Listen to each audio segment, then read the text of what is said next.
하나님의 말씀은 사사기 마지막 부분입니다. 21장 13절에서 25절, 사사기 21장 13절. 온 회중이 림몬 바위에 있는 베냐민 자손에게 사람을 보내어 평화를 공포하게 하였더니, 그때 베냐민이 돌아온지라 이에 이스라엘 사람들이 야베스 길라앗 여자들 중에서 살려둔 여자들을 그들에게 주었으나 아직도 부족하므로 백성들이 베냐민을 위하여 뉘우쳤으니 이는 여호와께서 이스라엘 지파 중에 한 지파가 빠지게 하셨음이었더라.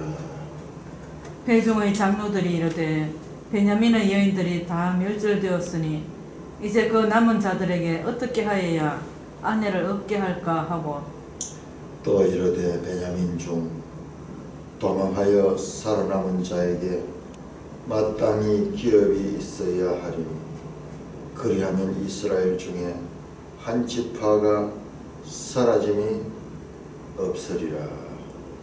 그러나 우리가 우리의 딸을 그들의 아내로 주지 못하리니 이는 이스라엘 자손이 맹세하여 이르기를 딸을 베냐민에게 아내로 주는 자는 저주를 받으리라 하였음이로다 하니라.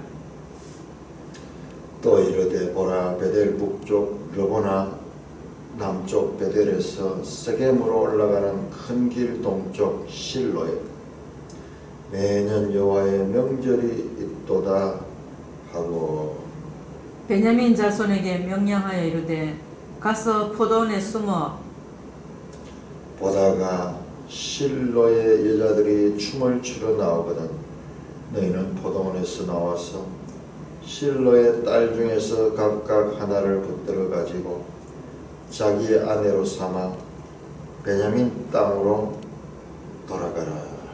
만일 그의 아버지나 형제가 와서 우리에게 시비하면 우리가 그에게 말하기를 청하건대 너희는 우리에게 은혜를 베풀어 그들을 우리에게 줄지니라. 이는 우리가 전쟁할 때에 각 사람을 위하여 그의 아내를 얻어주지 못하였고 너희가 자의로 그들에게 준 것이 아니니 너희에게 죄가 없을 것임이니라 하겠노라 하며, 베냐민 자손이 그같이 행하여 춤추는 여자들 중에서 자기들의 숫자대로 붙들어 아내로 삼아 자기 기업에 돌아가서 성읍들을 건축하고 거기에 거주하였더라. 그때 이스라엘 자손이 그곳에서 각기 자기의 지파 자기의 가족에게로 돌아갔으니 곧 각기 그곳에서 나와서 자기의 기업으로 돌아갔더라.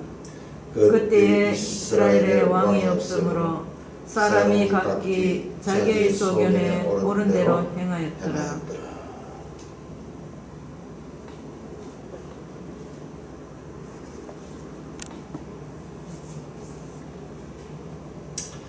하나님 아버지, 은혜를 감사합니다. 사사기를 통해서 하나님의 구원 역사에 놀라운 은혜와 인간들의 생생한 현실의 모습들을 보여주시니, 그럼에도 불구하고 하나님이 구원의 역사를 인도하여 주시는 것을 보게 하시니 감사를 드립니다. 오늘 이 아침도 주의 성령으로 바른 말씀이 선포되며 바르게 깨달아지는 복된 시간 되게 하여 주옵소서. 예수님 이름으로 감사하며 기도드리옵나이다. 아멘. 자, 온 회중이 13절입니다. 온 회중 이스라엘 연합 11지파 이스라엘 총회입니다. 회중 이게 콩그리게이션, 영어로 히브리어로 칼, 이 단어에서 교회가 나와요. 림몬 바위에 있는 베냐민 자손에게 사는 거야. 베냐민 자손들이 600명이 남아서 림몬 바위를 피난처로 삼아서 숨어 있었죠. 그들에게 평화를 공포했다. 이제 샬롬, 평화를 공포했다. 지금까지 전쟁했잖아요. 이제 전쟁이 끝나고 평화 조약을 맺는 것입니다. 전쟁에는 그게 때문에 우리는 지금 전쟁이 휴전협정이잖아요. 남북 간에 휴전이 되어 있는 상태인데 아직까지 평화협정이 없었어. 그런데 이제 종전협정을 맺겠다고 대통령이 지금 마지막 얼마 되도 않았는데 거기에 이제 또 뭐 쫓아다니면서 그 일을 한다고 하고 있습니다. 자, 이런 전쟁의 과정입니다. 그래서 이제 평화협정을 맺도록 그렇게 공포했습니다. 그러니까 이제 숨어있던 자들도 이제 전쟁의 두려움에서 벗어날 수 있도록 해준 거죠. 그때 베냐민 자손이 돌아온지라.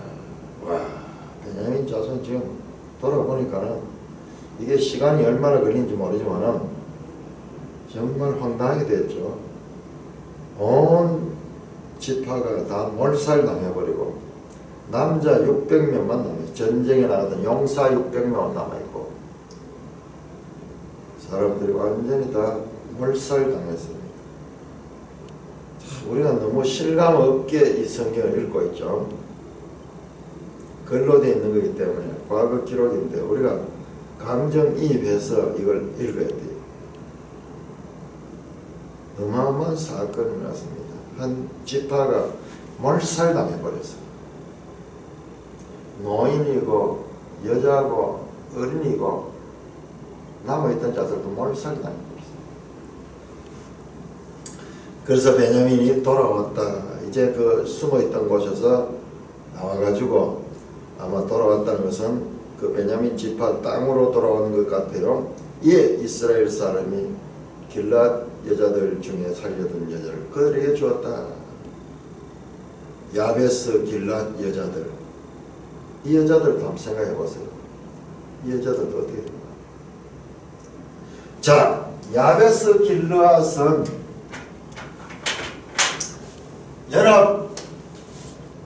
이스라엘 연합군에 참여하지 않았습니다. 연합군에 참여하지 않았습니다. 자,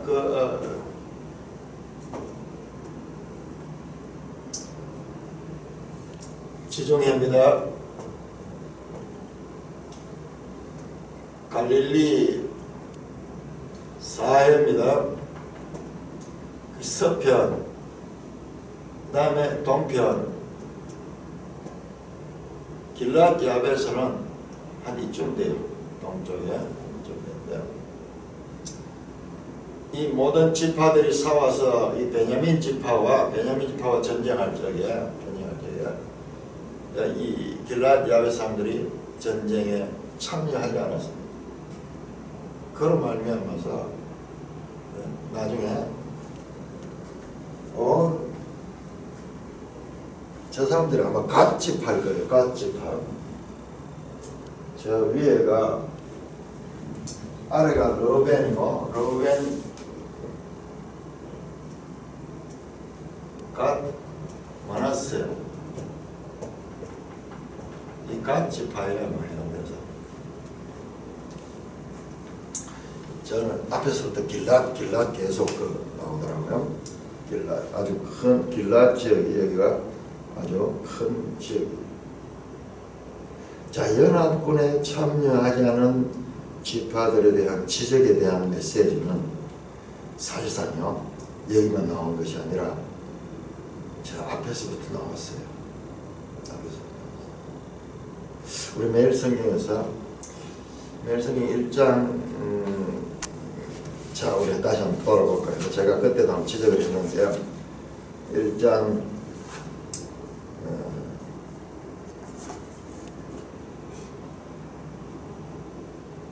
3절에서 7절에 대한 해설을 보시면은 유다 지파는 하나님 명령대로 메시아 올라 사람 승리죠. 시몬 지파와 연합하는 부분적인 불순종을 범했다고 그렇게 해석을 했어요. 저는 이거는 지나친 해석이다 그렇게 이야기를 했거든요. 그게 맞아요.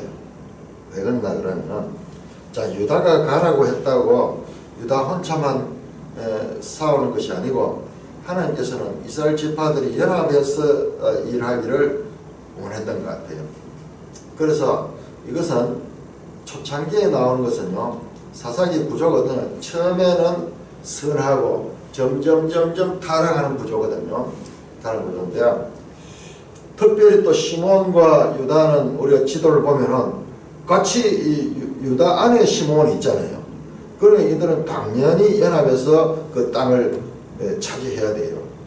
차지해야 됩니다. 그러니까 문자적으로 유다가 올라가려 했는데 유다만 안 가고 시몬을 데려가 가지고 연합해서 싸웠기 때문에 그 불순종이다 이렇게 해석하는 것은 너무나 이 사람의 책임 부분을 무시하는 그런 해석이에요. 하나님이 뜻을 줘서도 사람이 책임적으로 또 거기에서 더 발전적으로 일할 수 있는 그런 여지가 있는데 지금 여기 보시면은 부분적인 불순종을 범했다 그렇게 이야기를 했는데 그게 아니 왜 그랬나 하면은 끝에 연합 이야기잖아요. 자, 수미상관입니다. 연합과 1장의 연합과 마지막 20장, 21장의 연합 수미상관으로 되어 있잖아요. 그런데 앞쪽에는 선한 것이고 뒤쪽에 가면은 타락되는 것이잖아요. 대체로 그렇게 되어 있어요. 지금 이 앞에서 또 나오겠지만요. 또 이 구조가 또 나옵니다. 그렇게는 점점 타락되는 이야기가 사사기 이야기예요. 자, 앞에 이 유다가 나가지고 정복하고 시몬과 연합해 정복해가지고 그 땅을 차지했잖아요. 그런데 지금은 뭐해요? 연합해가지고 뭡니까? 자기 지파를 죽이는 일을, 끔찍한 일을 저는 지금 계속 뉘우쳤다는 이야기 3번 나와요. 그래서 우리 성경을 해석할 때는 전체적인 이 구조를 보면서 해야지 또 제대로 할 수 있어요. 그러니까 지나치게 저 연합을 좀 그런 느낌이 들더라고요. 그러니까는 제가 지나친 해석이에요. 자, 이 연합 했던 거 나오죠. 연합하지 않았던 것에 대한 이야기가 어디 나오냐 하면은 5장과 8장과 그리고 20장에 나옵니다. 20장에 세 군데 나왔어요. 자, 이건 뭐냐? 5장에서는요. 한번 생각해 보세요. 이 드보라와 그 바락 시스라 가나안의 야빈의 장군 시스라를 물리치고 할 적에 그때 5장에 보면 시스라의 노래가 나와요. 아니 드보라의 노래가 나와요. 드보라하고 시스라하고 헷갈려요. 드보라의 노래가 나오는데 거기에 보면은 르벤, 길앗, 단, 아셀 지파에 대한 거기에 연합하지 않은 것에 대한 기록이 나옵니다. 자, 우리 한번 찾아볼까요? 그러니까는 이 과정을 우리가 충실하지 않으면은 결론에서도 우리가 흐릿하게 되는 거예요. 5장 그때 이 시를 읽으면서 좀 이상하다 그렇게 했죠. 이게 시니까는 해석이 잘 안 됐죠. 자, 그런데 명확하게 이제 해석이 됩니다. 자, 15절 보면 5장 15절 그때 이 시 가운데 참전 지파와 불참한 지파들에 대해서 쫙 하면서 에브라임은 잘 싸웠고 베냐민도 그랬고 그리고 마길, 스불론, 이사갈 마길은 므낫세 지파예요. 그럼 요단 동편의 지파니까는 마길 지파 또는 길앗 지파 뭐 이런 식으로 약간 이름이 변형돼 가지고 불려지네요. 이사갈. 그런데 16절입니까? 15절 후반절입니까? 15절 후반절은요. 자, 르벤 시내가에 큰 결심이 있었도다. 르벤 시내가에 큰 결심이 있었도다. 이게 무슨 말인지 잘 모르겠는데 지금 보니까 이제 완전히 해석이 돼요. 르벤 지파는 시내가에서 큰 결심만 했는 거예요. 그러니까 말만 하고 그냥 입술에 결심만 있었지 행동이 없었다 하는 비난입니다. 왜? 그 무슨 네가 양의 우리 가운데 앉아서 목자의 피리 부는 소리를 들으면 어찌 되느냐. 지금 딴 지파 나가서 연합해서 전쟁을 하는데 그냥 양의 우리 앉아가지고 그냥 결심만 하고 앉았어요. 르벤 시내가에 큰 결심이 있었다 이거든요. 르벤을 풍자하는 거예요. 앉아서 욕만 쓰고 있었다. 앉아서 욕만 쓰고 그러나고는 자기도 떠나지 않고 그 양우리 앞에 양을 치면서 현실의 일상에 묵고 사는 일만 하면서 그냥 큰 결심만 했다. 이 엄청난 풍자예요. 앉아서 욕만 썼다 하는 이야기. 그 다음에 보세요. 길라 나오네요. 길라앗은 요단강 저쪽에 거주하며 그냥 요단강 저쪽이니까 요단 동쪽에 거기에 그냥 머물러 있었다. 다는 배의 머무름이 어찌 되느냐. 다한 지파는 이쪽 블레셋 쪽 이쪽에 있죠. 그러니까 배 타고 있는 거야. 전쟁은 지금 육지에서 있는데 아셀은 해변에 앉으며 자기 항만이거든. 아셀 이 북쪽에 있는데 거기도 바닷가에 있어. 그러니까 요 네 지파 그 다음에 스불론은 죽음을 무릅쓰고 목숨을 아끼고 납달리도 높은 것이 그랬다. 요 중간에 요 네 지파는 전쟁에 참여하지 않은 지파. 이걸 지금 지적하고 있는 거예요. 지금 그것을 구별하고 있죠. 그 다음에 8장 하면서 8장에서 기드온 사건에서 우리가 기드온이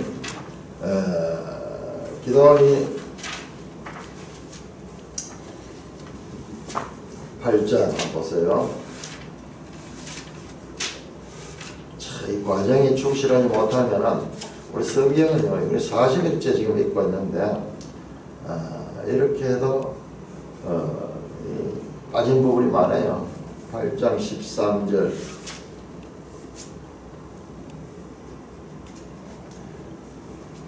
자, 기드온이 이 미디안 왕들 세바와 살문나를 추격하잖아요. 그냥 쫓아내는 것이 아니라 도망가는 데까지 끝까지 따라가지고 요단 동편까지 건너가서 요단강을 건너가지고 그렇게 갔습니다. 갔습니다. 그때 5절 보시면은 8장 5절 숫곳 사람들에게 숫곳이 보니까는 이것도 요단 동편에 거기에 있는 지역이죠. 숫곳 사람들에게 우리한테 이 군량미를 좀 달라. 너무 피곤하다. 우리가 지금 세바 살무나 저 미디안 왕을 추격하고 있다. 그러니까는 이 숫곳 사람들이 이 기드온과 그 일행을 비난했어요. 세바와 살문의 소위 지금 네 손에 있다는 거냐. 어찌 우리가 네 군대에게 떡을 주겠느냐. 네가 어떻게 그 왕들을 이길 수 있겠느냐. 뭐 이런 식으로 이러면서 우리는 도와줄 수 없다. 잘못 도와줬다. 나중에 그 미디안 왕들한테 우리가 보복받을 수 있다. 이러면서 냉담하게 기드온의 청을 거절했습니다. 7절입니다. 그러나 여호와께서 세바와 살문을 내 손에 남겨 내가 들가시와 찔레로 너희를 치라.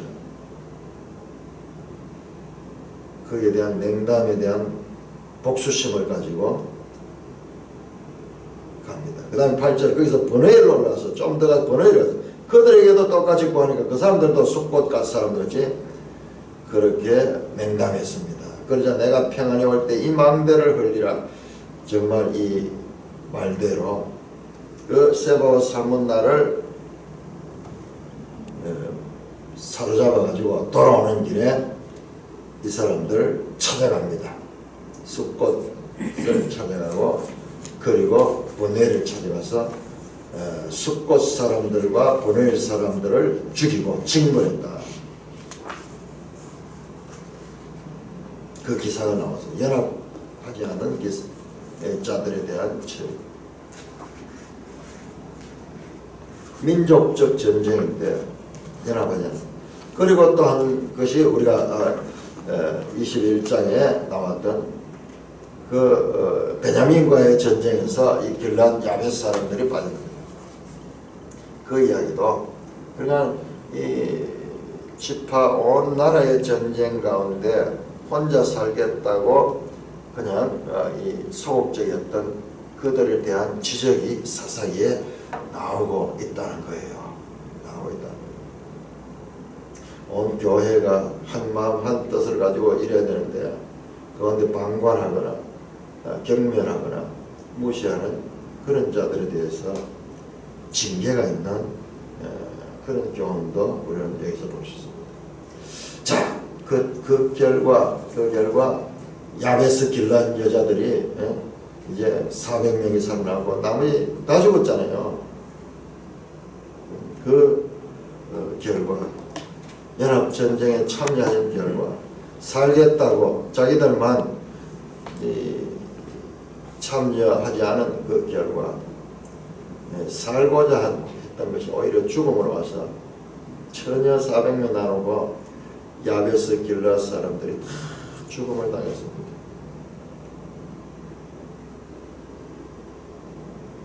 자, 이렇게 그러면은 지금 베냐민 지파는 완전히 씨가 말라버렸어요. 베냐민 지파는 이제 600명밖에 씨가 없어. 그래서 자, 베냐민 특별히 이 악한 일이 일어난 기브아죠. 기브아에서 이 악한 일이 일어났고, 그래서 베냐민은 완전 초토화되었고, 그 다음에 이 베냐민 사람들에게 이스라엘 총회가 이 한 지파가 멸절되게 됐으니까는 그 일을 뉘우쳤다. 15절에 와서 백성이 베냐민을 뉘우쳤다. 앞에서 한번 보죠. 3절에도 21장 3절에도 21장 2절에 보니까는 백성이 베델을 그 저녁까지 하나님 앞에서 큰 소리로 울며 3절에 이스라엘 하나님 여호와 어찌하여 이런 일이 생겨 오늘 이스라엘 중에 한 지파가 없어지겠습니까? 6절에도 이스라엘 자손이 그들의 형제 베냐민을 뉘우쳐서 엄청나게 지금 3번이나 걸쳐가지고 그들의 행동에 대한 지금 회개를 하고 있는 거예요. 완전히 짐승같이 서로 눈앞에 싸우다 보니까는 결과가 너무나 참혹한 거예요. 자, 그 결과 베냐민은 이제 600명의 남자만 용사만 숨어 있다가 이제 남게 됐고, 그 다음에 이제 길앗 야베스, 야, 이것도 참 대조적이네요. 길앗 야베스 사람은 다른 지파들이 다 전쟁할 때 전쟁에 참여하지 않고 있던 자들, 여기 다 멸절돼서 악을 행했던 베냐민도 이 멸절되고 길앗 야베스도 멸절되고, 여기서 남은 사람 여기 여자 400명, 처녀죠. 처녀 남자를 처녀하면 다 죽였죠.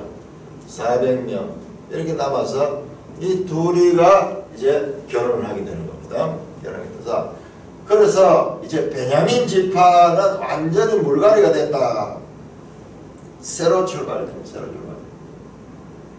완전히 새로 출발. 600명으로 다시 치는데 그 부인들은 다 이 길앗 야베스 여자들이다. 길앗 야베스. 그러니까는 자, 이 베냐민 기브아에서 누가 나오는가 하면은 여기에서 바로 사울 왕이 나옵니다. 하나님의 구속사가 엄청난 거예요. 이야, 가장 이제 멸망해서 끝난 줄 알았는데 여기에서 이스라엘 초대 왕이 나오는 거예요. 자, 여러분 한번 보세요. 자, 이 사람들이 완전히 망해가지고 새로 시작했는 사람들하고요, 그냥 있는 사람들하고 아마 지파가 달랐을 거예요. 다릅니다. 사는 게 달라요. 그래서 새롭게 이 베냐민 지파가 결속력을 가지고 얼마나 또 결속력이 강해지겠어요. 그러면서 열심히 노력해가지고 600명이 다시 그 지파를 복원시키는데 열심히 했던 것 같아요. 거기에서 사울왕이 나오는 거예요. 그러면은 이 사울이 베냐민 지파인데 사울의 어머니가 누구였느냐? 어머니가 여기 길랏 야베스에서 온 처녀일 가능성이 높습니다. 뒤에 이제 실로의 처녀 200명이 다시 합류하게 되죠. 그러더니만 그러나 이 수적으로 보면 여기 많습니다. 자, 이런 관계, 길랏 야베스와 베냐민 지파의 이와 같은 관계, 특별히 이 이스라엘 초대 왕인 사울 왕과의 이런 관계를 우리가 눈여겨봐야 돼요. 사무엘상에 보면은, 사무엘상 마지막 장에 보면은 사울 왕의 죽음이 나오는데, 사울 왕의 죽음이 길보아 산에서 전투 중에 도망가다가 자살하잖아요. 그리고 그 사울의 아들들도 다 전사합니다. 그러니까 이 블레셋과 전쟁이에요. 이때가 블레셋. 자, 이것도 한번 보세요. 지도를 보면은요. 자, 우리 지도 한번 볼까요? 지도 144쪽 143쪽을 보면 좋겠네요. 143쪽. 자, 143쪽 블레셋 저 지중해 아래에 나오죠. 자, 144쪽을 보시면은, 자, 이 블레셋은 유다와 단과 이렇게 경계를 대고 있잖아요. 그런데 단이 지금 빠져나가 버잖아요. 그러니까 블레셋이 베냐민 바로 들어오게 되는 거예요. 바로 들어오게 되고 유다 쪽으로도 바로 들어오게 되고. 그래서 이 블레셋과의 전쟁이 사무엘서에 나오는 거예요. 이 블레셋과의 싸웠던 사사가 바로 또 삼손이잖아요. 삼손. 시기적으로도 만나고, 그리고 이 시기에 블레셋이 아주 강성했던 거예요. 이 시기에 천년경에 이게 다 연결되는 거예요. 자, 이렇게 되는데 비참하게 죽습니다. 그때 성경에 참 희한하게도 이 길랏 야베스 사람들이 그 시신을 수습했다 하는 이야기가 나와요. 그럼 우리가 지금 사사기를 통해 지금 이 부분을 명확하게 하고 보니까는, 이야, 충분히 왜 길랏 야베스 사람들이 사울의 이 시신을 수습했는가? 그리고 길랏 야베스 사람은 다 멸절됐는데 어떻게 또 길랏 야베스 사람들이 살고 있었던가? 자, 멸절됐다 그래도 씨가 또 좀 남아 있었던 거예요. 이 사람들도 다시 이렇게 살았고, 이 사람들도 다시 살았던 거예요. 자, 우리 한번 볼까요? 이 연속성을 정말 그러니까 성경은 사사기만 가지고 봐서는 안 되는 거예요. 그 이어지는 사무엘서를 연속성으로 봐야 되고, 사사기는 또한 그 이전에 여호수아서와 연속성에서 봐서 이래 볼 적에 이 사사기도 제대로 보이고, 그 다음에 이어지는 책들, 그 이전의 책들도 제대로 보이게 되는 것입니다. 사무엘상은 이제 사울의 죽음으로 끝이 나요.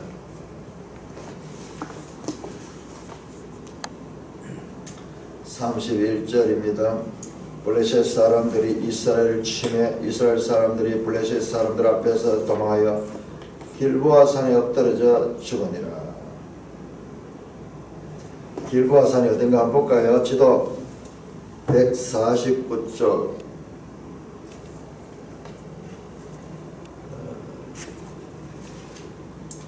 149쪽 보면 길보아 산이 저 므낫세 지파 보세요. 서므낫세 지파 저 북쪽에 이사갈 바로 밑에 거기 있죠. 여기서 전사했어요. 자, 그런데 길랏 야베스는 어디냐? 그럼 여기 지도에 나오는데 그 강 건너편이에요. 요단강 건너편 그쪽에 조금 그보다는 아래쪽에 길보아 산만 좀 아래쪽에 사람들. 자, 요거 지형도로 볼까요? 152쪽. 그러니까 이 지형도가 또 필요한 거예요. 자, 지형 152쪽 보니까 지도를 보시면은 이스라엘 계곡 있고, 그렇죠. 이스라엘 계곡 위에 저 길보아산 보이네요. 길보아산이고, 그 다음에 여기에 강 건너편에 보세요. 강 건너편에 길랏 야베스가 나와요. 길랏 야베스도 여기 살기 좋은 데입니다. 강가의 평지. 길랏 야베스고, 그 다음에 여기서 보면은 길보아산 아주 높은 산이 해발 한 400 얼마 된다는데 산지. 자, 이 길랏 야베스 사람들이, 자, 길보아산에서 사울 죽었습니다. 자, 본문 다시 사무엘상 31장에 블레셋 사람들 사울과 그의 아들을 죽여하여 사울의 아들 요나단과 아미나답과 밀기수아를 죽이니라. 사울이 패전함에 활 쏘는 자가 따라잡으니 사울이 활 쏘는 자에게 중상을 해서 활을 맞았어. 그러면서 주위에 있는 부하한테 칼로 나를 찔러 죽여라. 내가 저 블레셋 할례 받지 못한 자들에게 죽임을 당했다는 소리 듣기 싫다. 이 시대 사람들은 명분이 강하죠. 우리도 이 조선시대 보면 아주 이런 게 강했는데 지금 그런 거 강해요. 우리 여기 사사기에 또 나왔잖아요. 그때 누굽니까? 입다가 죽을 때인가? 입다가 죽을 때인가 하네요. 입다가 죽을 때 저 할례 받지 못한 자들에게 죽임보다도 네가 나를 죽이라 그래서 그때 그렇게 죽임을 당하는데, 누구죠? 입다 맞습니까?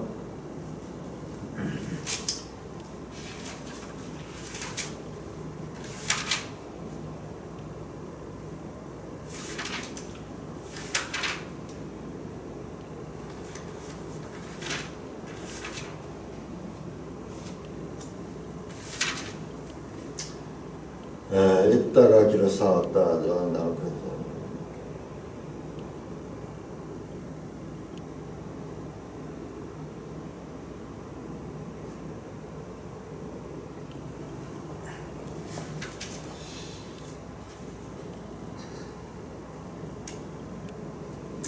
자, 지금 나중에 한번 해보겠습니다. 자, 이렇게 사울이 죽습니다. 그러니까 사울이 부하가 들어와가지고 그걸 사울을 죽이지 못해요. 그러니까 사울이 칼을 놓고 자기가 그 칼에 엎드려져서 죽습니다. 7절, 그러니까 6절에 사울과 그의 세 아들과 무기를 던져 그 모든 사람이 그날 함께 죽었다. 함께 죽었어. 7절 골짜기 저쪽에 있는 이스라엘 사람 요단 건너쪽에 있는 자들이 이스라엘 사람들이 도망한 것과 사울과 그의 아들들 죽었음을 보고 승을 버리고 도망하여 블레셋 사람들에게 이르러 거기서 사니라. 이래 됐네요. 그러니까 왕이 죽고 이러니까는 많은 그 이스라엘 사람들이 블레셋 사람들에게 거기에 들어가 버립니다. 8절 그 이튿날 블레셋 사람들이 죽은 자를 벗기러 왔다가, 아마 전쟁이 끝나고 날이 어두워지니까는 죽은 자를 벗기러 왔다가, 여기서 벗기러 오는 것은 뒤에 보니까는 그 옷 입었던 거 이런 거네요. 시체를 사울과 그 세 아들이 길보아 산에 죽은 것을 보고 사울의 머리를 베고 그의 갑옷을 벗기고 자기들 신당과 백성에게 알리되 그것을 블레셋 사람의 땅 사방에 보내고 그 왕을 잡았다. 왕을 죽였다. 그래가지고 자기 편에게 다 보냅니다. 그의 갑옷은 아스다로스의 집에 두고 그의 시체는 베산 성벽에 못 박았다.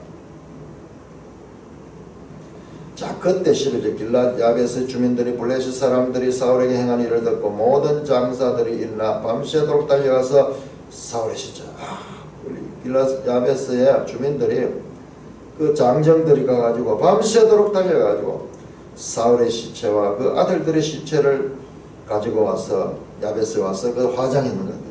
그래가지고 그 화장했는 것을 거기에다가 야베스의 에셀라말의 장사였습니다. 7일 동안 금시합니다. 왜 유독 이 사람들이 이렇게 했는가 돌아보니까는 바로 자기들과 혈족이 됐네요. 이 길랏 야베스의 사람들 다 죽었잖아요. 그 자기들의 누이들이나 자기들의 누이겠네. 누이의 남편이니까 이 서로 이 외가 관계. 그러니까 사울 왕의 외가가 바로 길랏 야베스.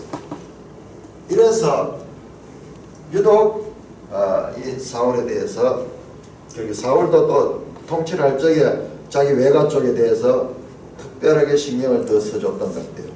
자, 이 이야기가 이렇게 끝나는 것이고 사무엘하 2장 보시면요. 2장 보시면 다윗 왕이 길랏 야베스의 이와 같은 선행을 듣고 그를 찾아갑니다. 사무엘하 찾아간 게 아니라 이제 신하를 보내가지고 그들을 위로합니다. 4장, 2장, 사무엘하 2장 4절 중간에 어떤 사람이 다윗 말에 이르되 사울을 장사한 사람은 길랏 야베스 사람들이다 하면 다윗이 길랏 야베스 사람들에게 전령을 보내 그들에게 이르되 너희가 너희 주 사울에게 이처럼 은혜를 베풀어 그를 장사했으니 여호와께 복을 받을지어다. 너희가 이 일을 하였으니 이제 여호와께서 은혜와 진리로 너희에게 베푸시기를 원하고 나도 이 선한 일로 너희에게 갚으리니 이제 너희 손으로 강하게 하고 담대할지라고 또 너희 주 사울은 죽었고 또 유다 족속이 너희의 길을 보고 그들의 왕을 삼았습니다. 이제 왕이 바뀌었다 하는 것을 하면서 그들을 이제 품는 거예요. 과거 사울에 충성했던 사람들, 특별히 사울의 가족, 이 사람들 이제 자기 다 동족이고 그럴 때니까 품는, 야, 다윗이 참 넓죠. 그래서 통일 이스라엘을 통치할 수 있는 그런 기틀을 마련하고 있는 것입니다. 자, 이게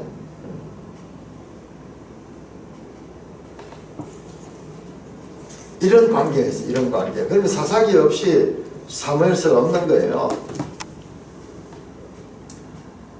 자, 이렇게 이 길랏 야베스와 베냐민 지파와의 관계가 이렇게 맺어지고, 자, 이스라엘 백성들이 아직도 남자는 600명인데 여자는 4명밖에 없어. 그래서 다시 또 계책을 꾸밉니다. 16절에 참 이들 보세요. 대단하죠.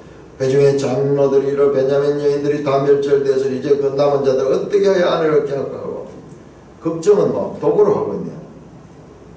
또 이르되 베냐민 중 도망하여 살아남은 자에게 마땅히 기업이 있으니 그들은 이스라엘 중에 한 지파가 사라짐이 없으리라. 이 이야기도 지금 3번 반복합니다. 이들이 지금 이 부분에 대해서는 엄청난 지금 관심을 가지고, 그러나 우리가 우리 딸을 그들에게 아내로 주지 못하는 이는 이스라엘 자손이 맹세하기를 딸을 베냐민의 아내를 준 자는 저주를 받으라 하였습니다. 자, 이 이야기도 지금 1절에 나오고 7절에 나오고 또 나옵니다. 3번 반복 나와요. 같은 이야기 계속 나와요. 자, 이 사람들이 얼마나 자기들의 맹서, 입다도 그러했고 이스라엘 총회 자기들이 한 맹서, 하나님의 법이 아니라 자기들이 한 맹서에 대해 가지고는 얼마나 철저하지. 야, 나 이걸 보니까는 우리 조선시대에 사대부 양반들 명분을 중요시했잖아요. 명분을 중요시했잖아요. 그러면서 명분을 너무나 집착하면서 진리를 놓치는 경우를 보고 그 사실을 놓치는 그런 것을 보게 됩니다. 사람이 이 신앙도 잘못하면 이런 데 빠지게 되는 거예요. 법 하면서 법 하면서 정말 법 정신을 위반해버리는 인간이 이런 거예요. 좀 성경 해석에 관한 그런 그 태도도 여기에다 나와요. 이단들을 보면요, 전부 이렇게 빠져있어요. 이렇게 자기들이 만드는 함정에 자기가 빠져가 있어. 그 성경을 딱 그렇게 해석하는 거예요. 아니에요. 하나님의 구속사는 그것을 초월하는 그와 같은 이 큰 관점이 있는데 자기들이 만들어 놓은 그 뜻 속에다가 성경을 다 함몰시켜버려. 계속 이야기를 하면서 우리 딸들은 줄 수 없고 또 이거를 어떻게 해야 되느냐, 이제 계책을 하다가 아이디어를 냅니다. 19절 또 이르되 베델 북쪽 르보나 남쪽 베델에서 동쪽 실로에 매년 여호와의 명절이 있다. 실로가 지금 실로의 성막 있죠. 실로가 지금 이 이스라엘의 종교적 중심지예요. 그러니까 여호와의 명절, 절기죠. 절기가 매년 있다. 아마 이게 초막절이 아닌가 그렇게 생각합니다. 자, 실로가 어딘가 한번 볼까요? 지도 149쪽. 실로가 어디냐? 실로가 에브라임 지파 땅에 있어요. 에브라임 지파. 그는 에브라임이 이 땅의 중심이었어요. 수도와 같은 역할을 했어요. 여호와의 성 하나님 집이 있는 곳이 이 실로니까. 그런데 이게 좀 말이 안 되는 게, 여기 실로의 명절에 올라오는 사람들이 누구예요? 실로의 여자들이 춤을 추러 나온다. 왜 이스라엘 사람이잖아요. 가난한 사람들 아니에요.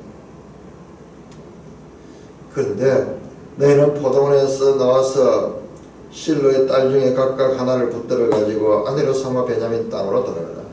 이거 에브라임 지파일 수 있어요. 에브라임 지파. 근데 딱 숨어가지고 짐승이 낚아채듯이 붙들어가지고 들고 돌아가지고 무조건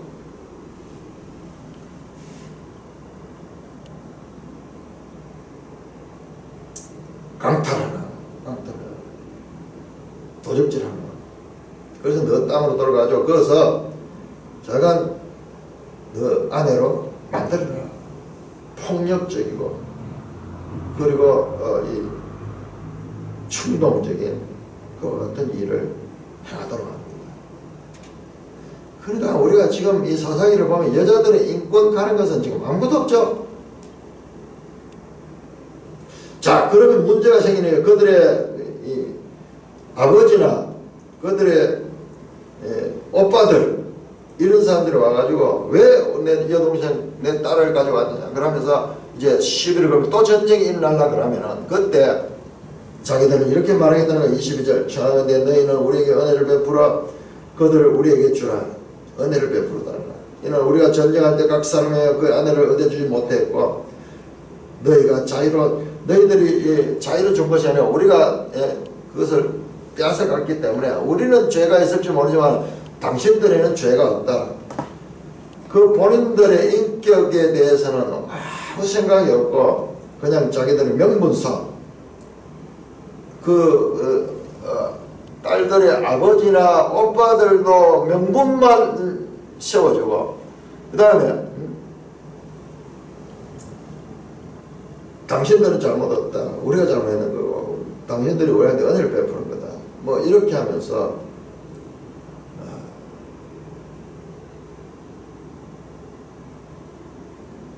말이 안 되는 해결책을 고안해낸 겁니다. 그러면은 이스라엘 지파는 딸을 주지 않겠다 했잖아요. 이 사람들 그건 뭐가 돼요? 그러나 이거는 의지로서 준 게 아니다 말이에요. 이거는 혼인시켜 준 게 아니고 그냥 납치를 당했기 때문에 너희들은 죄가 없다는 거예요. 맹세했지만은 그러나 너희가 자의로 혼인을 시켜준 것이 아니고 너희가 강탈당했기 때문에 그건 너희 의지하고 관계였기 때문에 너희 죄가 없다. 그 말이네요. 그 말이네요. 결국. 그러니까 이 사람들이 지금 얼마나 자기들이 한 맹서에 거기에 집착하면서 그것을 지키기 위해서 또 다른 악을 계속 만들고 가고 있습니다.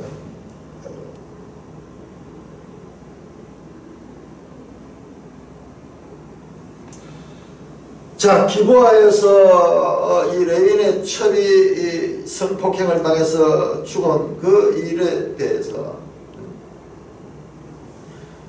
그 일을 심판하고 징계하기 위해서 온 이스라엘 온 나라에 전쟁이 일어났는데 그들이 이제는 자기 딸들을 성폭행하라고 성폭행하라고 내어주고 있는 것이에요. 내어주고 있는 것 마찬가지예요. 그러니까는 이스라엘 지금 이 회중들도 합작을 해가지고 명분을 자기들이 맹서를 지켰다가는 그 명분을 쌓으면서도 또 베냐민에게 그 후손을 이어갈 수 있는 그것도 명분인 것 같아요. 지파 한 지파가 없어지게 되는 거 이것은 절대로 안 되는 거다.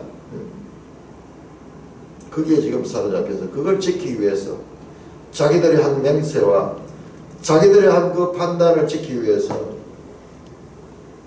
그야말로 똑같은 이 사건이 발단된 것도 한 첩의 그 이 성폭행과 그 무참한 죽음에 대한 응징으로 시작되는 건데 그들이 이제 더 큰 그와 같은 성폭행에 그들의 이웃들을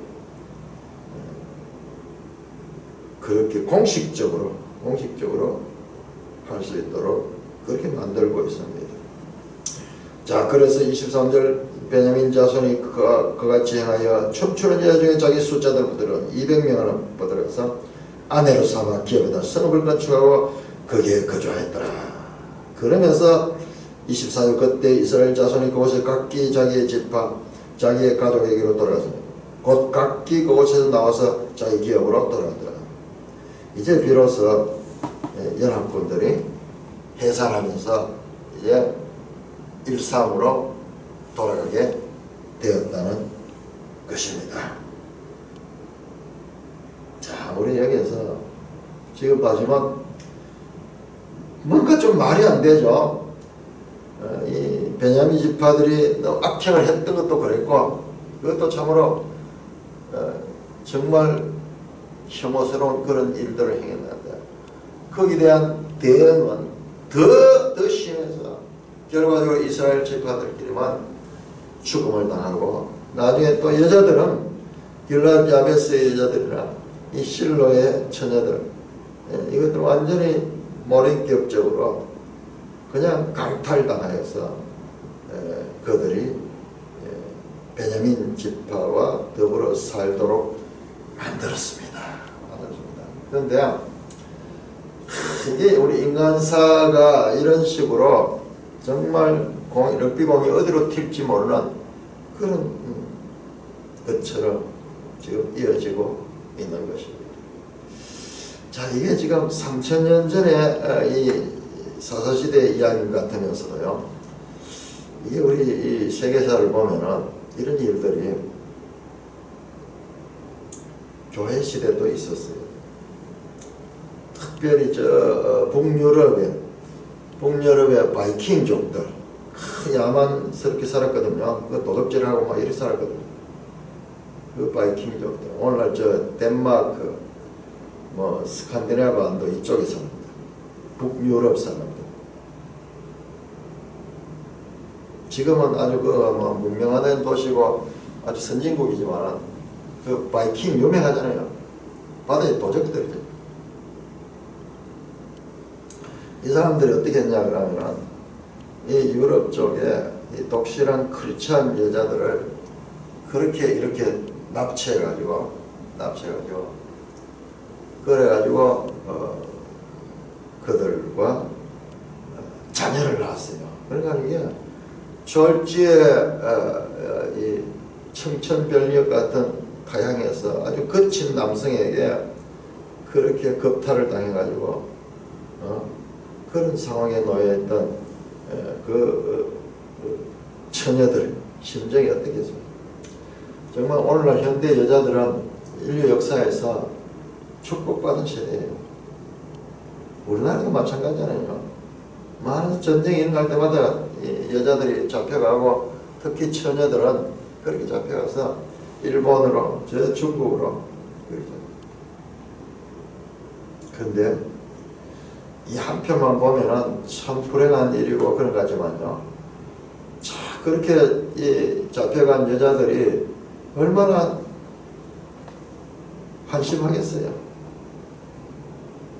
근데 그들도 사람인지라 같이 이제 아내로 들고 살면서 정이 들고 또 자녀를 놓고 뭐 이 생활이 급급하니까는 그 살다 보니까는 그렇게 해서 그 붙잡혀간 여자들이 자녀를 놓고 자녀를 양육하고 길러서 오늘날 북유럽이 저와 같은 선진국이 되는데 그 여인들의 역할이 자녀를 교육을 시키고 그래도 이 기독교 문화를 가지고 있던 사람들이 되어서 신앙을 가져요. 그래서 나중에는 그 땅을 변화시키는 그 역할을 했다는 이 역사를 생각하게 합니다. 지금 불행한 것 같지만은 그럼에도 불구하고 하나님의 역사는 이어지고 있다는 것입니다. 자, 마지막으로 한 가지 더 보겠습니다. 자, 놀라운 수미상관이 또 나오는데, 자, 이 사사기 1장 1절에서 3장 6절까지가 서론부죠. 서론부고, 마지막 이제 17장에서 21장까지가 이제 이 결론부인데, 이 두 개가 지금 계속 제가 설교할 때마다 이 두 개의 수미상관 관계를 했는데, 오늘 마지막으로 또 한번 볼까요? 자, 1장을 보면서 우리가 1장에서 사사기 내용하고 좀 동떨어진 이상한 이야기가 나왔어요. 그게 뭐냐 그러면은 온니엘의 결혼. 온니엘이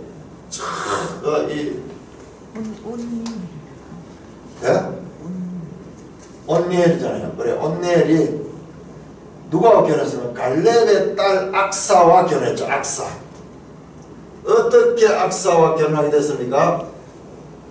갈렙이 이야기하죠. 전쟁에 나와가지고 저 메소포타미아 그 군대와 싸워서 이기고 돌아오는 자에게 내 딸 악사를 그에게 보상으로 주겠다. 그런데 온니엘이 가서 적을 물리치고 돌아와서 악사를 아내로 맡게 된 거야. 그 약속대로. 정말 그것도 맹세대로 그렇게 됐네요. 맹세를 지키다. 맹세 이야기네. 맹세. 끝에도 맹세 이야기. 자, 보세요. 그래서 결혼했으니까는 그러니까 악사가 이 결혼해서 남자와 집을 떠나면서 아버지에게 우리가 저 네겝 땅으로 갈 테니까 우리에게 땅을 주고 그 다음에 샘물을 주세요. 그러니까 갈렙이 샘을 2개를 줬다. 후하게 쳐주는 그 이야기 나와요. 근데 그 이야기는 전혀 뭐 문맥하고는 안 맞는 개인적인 이야기가 거기 나왔거든요. 그런데 이 맹세 같은 맹세가 있고 그 다음에 여기에는 아름다운 결혼이에요. 마지막은 아주 이 급탈한 강제결혼. 그것도 자기들끼리 문제를 일으켜서. 그래서 사사기 처음에는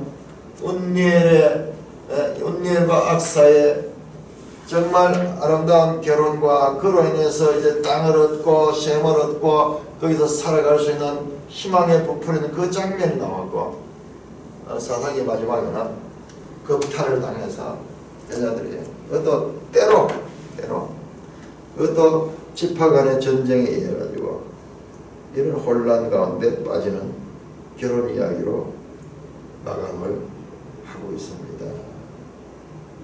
그래서 우리 이 사사기를 깊이 연구하는 분들이 사사기는 그냥 악순환의 반복이 아니라 이 악순환이 낯선형으로 하강하고 있다. 전체 이야기가 그렇게 이 해석하는 것이 얼마나 본문에 충실한 해석인가를 우리가 확인하게 되는 거예요. 아무리 학자들이 그런 이야기해도 내가 확인 안 하면 이해를 못해요. 근데 보니까는 정말 그분들이 바르게 성경을 보고 있고, 그때 이스라엘에 왕이 없으므로, 자, 문제는 왕이 없는 데 있습니다. 각기 사람이 자기의 속에 오는 데 있다. 자, 이 왕은 2가지 의미를 가지고 있습니다. 하나는 그러니까 장차 이제 사사시대 끝나고 사울왕 시대, 다윗왕 시대를 이어지는 왕정 시대에 대한 그와 같은 암시가 나와 있죠. 그래서 사무엘상 8장에 보면은 이스라엘 백성들이 우리도 왕을 세워달라 하는 이야기가 나와요. 근데 그 이야기가 연결되는 것 같지만 그 이야기 본질이 아닌 실제로 이 왕은 하나님의 왕이신데 그 하나님의 왕의 통치가 없는 것을 가르친 거예요. 근데 이것은 더 궁극적으로 예수 그리스도를 왕 중의 왕이신 분, 유대인의 왕으로 오셔서 참으로 이 죄 문제, 이 모든 게 죄거든요. 죄로 말미암아 이렇게 헤어날 수 없는 부패한 인생들, 율법을 가지고 있음에도 불구하고 그 율법을 지키지 못하는, 율법이 나쁜 것이 아니라 그 율법을 지키지 못하는 인간의 죄성들, 그래서 결과적으로는 율법 없는 백성들과 똑같이 가난한 백성들을 닮아가고 있는 이와 같은 현실, 이것을 적나라하게 보여주면서 왕이 있어야 되는구나. 그래서 왕정시대를 한편으로 말하고 있으면서도 왕정시대도 답이 안 돼요. 참 진정한 왕이신 예수 그리스도, 유대인의 왕으로 오신 분, 나사렛 예수 그리스도, 온 세상을 구원하시고 다스리실 분. 메시아라는 이 찬양에서 나오죠. 왕의 왕, 주의 주. 머리에 관 쓰시고 보좌 우편에 통치하시는 그 예수 그리스도를 향한 저 멀리 방향을 딛고 있는 사람들의 죄성과 하나님의 통치가 사라지니까는 이스라엘은 동성애, 납치, 강탈, 폭력, 강제 결혼이 난무하는 가난의 풍속을 그대로 완전히 사람을 물건 취급하듯이 하는 이런 시대로 타락하고 있다.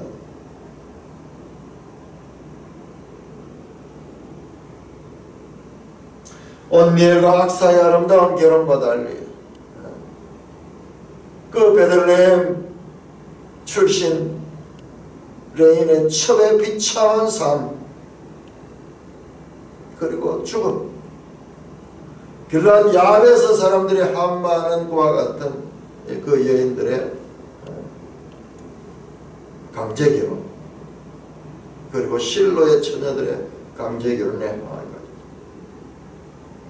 전부 이 유괴당한 거예요. 유괴당. 그들의 명분을 지키기 위해서 자기들의 희생은 명분 속에 감추어버리고 타인들을 그렇게 자기들의 명분을 지키기 위한 그 도구로 사용하고 있는, 사사기 말에 참으로 결혼생활이 완전히 타락되며 또한 그런 가운데서 이스라엘 역사가 한 집 하나가 빠지지 아니하는 그 명분을 세우는데, 자기 딸들은 그들에게 주지 않겠다는 그 맹세를 지키는 데 있어서 철저하면서도 그보다 더 큰 의와 신과 믿음은 잊어버리는 이와 같은 사사시대의 이스라엘 모습을 사사기는 우리에게 보여주면서 진정한 왕이 있어야지 그 왕의 법대로 사람들이 살 수 있게 된다. 그런데 이때도 법이 있었는데 아니에요. 이 법하고 달라요. 이제 이 법이 사람 속에 들어와야 돼요. 이 하나님의 영이 그들과 들어와서 일시적으로 있다가 사건만 해결하고 떠나가는 그런 영이 아니라 내주하시며 열매 맺으며 인격을 변화시키는 그와 같은 영이 와서 다스리지 아니하면 인간 역사는 계속 이와 같은 죄악된 모습이 반복될 수밖에 없다. 반복될 수밖에 없다. 그것이 바로 새 언약 시대예요. 새 언약 시대. 성령이 오셔서 내주하며 우리의 죄를 다스리며 그것이 우리를 통치하며 우리가 그의 지배를 당하면서 우리의 죄성들은 점점 물러가고 하나님의 성령의 통치하심이 점점 커져가는. 그러나 이미 시작해서는 아직은 아닌 그 상태. 자, 우리가 다음부터 이제 내일부터 공부하게 되는 요엘서가 바로 그 문제를 다루고 있다. 그 문제를 다루고. 요엘서 그 문제를 다루고. 이 사사기를 이 사사기를 다 끊어요. 앞으로는 여호수아서와 또 모세오경 그리고 후로는 룻기 사무엘상하 그리고 열왕기로 이어지는 이 구속사 과정 가운데 지금 이것만 보면 답이 없어요. 이것만 보면 그건 뭐야? 절망이야. 절망이에요. 진짜 절망이에요. 대책 없습니다. 대책 없습니다. 그러나 성경은 그 이야기를 하려고 하는 게 아니에요. 그럼에도 불구하고 하나님이 어떻게 구원해 나가시는가 그에 대한 답이 이어지는 요엘서에서 나오게 됩니다. 더 큰 관점에서 더 큰 관점. 자, 사사기는 그 시대를 쫙 비추고 있습니다. 카메라 렌즈가 그 시대의 장면을 사실적으로 보여주고 있습니다. 그러나 선지서는요, 선지서, 요엘서는 소선지가 다르죠. 선서는 그 시대가 아니라 전체를 통찰하면서 과거 시대와 앞으로 올 시대, 새 언약 시대까지를 연결해주는 그와 같은 통찰력을 가지고 우리에게 말씀합니다. 그러니까 성경을 우리가 유기적으로 66권의 그 관계를 알면서 하는 뜻을 알아야지 제대로 알 수 있는 것입니다. 사사기가 그래서 어쩌겠다는 거예요. 그래서 어쩌겠다는 거예요. 그래요. 그래서 어쩔 수 없다는 이야기예요. 그래서 어쩔 수 없구나. 그러면 어떻게 진정한 왕이 있어야 되는구나. 근데 그 왕이 누구냐? 그에 대한 답을 가지지 못하고 있는 거예요. 그 답은 신약에 와서 예수 그리스도에 와서 그 답이 명확하게 풀어지는 것입니다. 지난 40년 동안 우리가 사사기를 자세하게 공부할 수 있게 해주신 하나님 찬송하면서 사사기 2021년도 강의를 마치도록 하겠습니다. 찬송가 586장